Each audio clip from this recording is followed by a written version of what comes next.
ଆପଣଙ୍କ ପାଇଁ ନେଇ ଆସିଛି ଏକ ଐତିହାସିକ ବିଜୟର କାହାଣୀ ଯାହା ସାରା ଦେଶକୁ ଗର୍ବିତ କରିଛି। ଭାରତୀୟ ମହିଳା କ୍ରିକେଟ ଦଳ 2025 ଆଇସିସି ମହିଳା ବିଶ୍ୱକପ୍ ଜିତି ଇତିହାସ ରଚିଛି। ଏହି ବିଜୟ କେବଳ ଏକ ଟ୍ରଫି ନୁହେଁ, ଏହା କୋଟି କୋଟି ଭାରତୀୟଙ୍କ ସ୍ୱପ୍ନ ଏବଂ ଆଶାର ପ୍ରତିଫଳନ।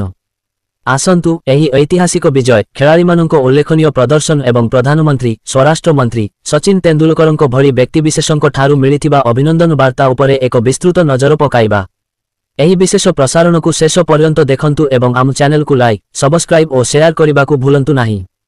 ଐତିହାସିକ ବିଜୟର ମୁହୂର୍ତ୍ତ 2025 ନଭେମ୍ବର 2 ତାରିଖ ରବିବାର ନଭି ମୁମ୍ବାଇର ଡିୱାଇ ପାଟିଲ ଷ୍ଟାଡିୟମରେ ଭାରତୀୟ ମହିଳା କ୍ରିକେଟ ଦଳ ଦକ୍ଷିଣ ଆଫ୍ରିକାକୁ 52 ରନରେ ହରାଇ ଇତିହାସ ସୃଷ୍ଟି କରିଛି। ଏହା ଭାରତ ପାଇଁ ପ୍ରଥମ ଆଇସିସି ମହିଳା ବିଶ୍ୱକପ୍ ଟାଇଟଲ ଥିଲା। ଏହି ବିଜୟରେ ସାରା ଦେଶରେ ଆନନ୍ଦର ଲହରୀ ଖେଳି ଯାଇଛି। ହରମନପ୍ରୀତ କୌରଙ୍କ ନେତୃତ୍ୱରେ ଖେଳୁଥିବା ବ୍ଲୁ ଇନ୍ ବ୍ଲୁ ଦଳ ସେମାନଙ୍କର ସର୍ବତୋମୁଖୀ ପ୍ରଦର୍ଶନ ସହିତ ପ୍ରତିପକ୍ଷଙ୍କୁ ପରାସ୍ତ କରିଥିଲେ। ଫାଇନାଲ ମ୍ୟାଚରେ ଶେଫାଳି ବର୍ମାଙ୍କ 87 ରନ୍ ଏବଂ ଦୀପ୍ତି ଶର୍ମାଙ୍କ ଅଲରାଉଣ୍ଡ ପ୍ରଦର୍ଶନ ଏହି ବିଜୟରେ ପ୍ରମୁଖ ଭୂମିକା ଗ୍ରହଣ କରିଥିଲା। ଏହା ପୂର୍ବରୁ ସେମିଫାଇନାଲରେ ଭାରତ ଅଷ୍ଟ୍ରେଲିଆକୁ ପରାସ୍ତ କରି ମହିଳା ଓଡିଆଇ ଇତିହାସରେ ସର୍ବାଧିକ ରନ୍ ଚେଜ୍ କରିଥିଲା। ଜେମିମା ରୋଡ୍ରିଗସ୍ ସେହି ମ୍ୟାଚରେ ଏକ ରେକର୍ଡ ଭଙ୍ଗ ଶତକ ହାସଲ କରିଥିଲେ। ଏହି ଟୁର୍ଣ୍ଣାମେଣ୍ଟରେ ଶେଫାଳି ବର୍ମାଙ୍କ ପାୱାର ପ୍ୟାକ୍ ଏବଂ ଜେମିମା ରୋଡ୍ରିଗସ୍ ଓ ହରମନପ୍ରୀତ କୌରଙ୍କ ଚମତ୍କାର ପ୍ରଦର୍ଶନ ସମସ୍ତଙ୍କ ଦୃଷ୍ଟି ଆକର୍ଷଣ କରିଥିଲା। ପ୍ରଧାନମନ୍ତ୍ରୀ ଏବଂ ରାଷ୍ଟ୍ରପତିଙ୍କ ଅଭିନନ୍ଦନ। ଭାରତୀୟ ମହିଳା କ୍ରିକେଟ ଦଳର ଏହି ଐତିହାସିକ ବିଜୟ ପରେ ଦେଶର ପ୍ରମୁଖ ନେତାମାନେ ଅଭିନନ୍ଦନ ଜଣାଇଛନ୍ତି।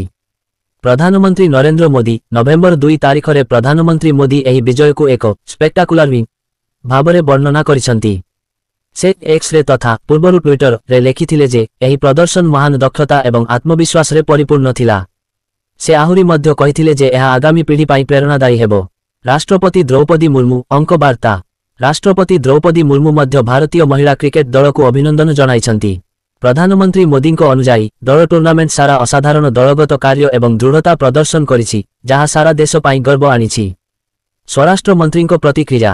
ସ୍ୱରାଷ୍ଟ୍ର ମନ୍ତ୍ରୀ ଅମିତ ଶାହା ମଧ୍ୟ ଭାରତୀୟ ମହିଳା କ୍ରିକେଟ ଦଳର ବିଜୟକୁ ଉଚ୍ଚ ପ୍ରଶଂସା କରିଛନ୍ତି।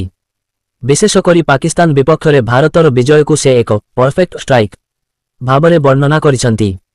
ଅକ୍ଟୋବର 6, 2025ରେ ଶ୍ରୀଲଙ୍କାର ପ୍ରେମଦାସା ଷ୍ଟାଡିୟମରେ ଅନୁଷ୍ଠିତ ଆଇସିସି ମହିଳା ବିଶ୍ୱକପ୍ 2025ରେ ପାକିସ୍ତାନ ବିପକ୍ଷରେ ହରମନପ୍ରୀତ କୌରଙ୍କ ନେତୃତ୍ୱରେ ଭାରତ 88 ରନରେ ବିଜୟୀ ହୋଇଥିଲା। ଏହି ବିଜୟ ପରେ ଅମିତ ଶାହା ଏବଂ ଅନ୍ୟାନ୍ୟ ନେତାମାନେ ଟ୍ୱିଟ୍ କରି ଦଳକୁ ଅଭିନନ୍ଦନ ଜଣାଇଥିଲେ। ସଚିନ ତେନ୍ଦୁଲକର ଏବଂ ଅନ୍ୟାନ୍ୟ କ୍ରୀଡ଼ାବିତ୍ଙ୍କ ପ୍ରଶଂସା। ମାଷ୍ଟର ବ୍ଲାଷ୍ଟର ସଚିନ ତେନ୍ଦୁଲକର ସମେତ ଅନେକ ପୂର୍ବତନ ତଥା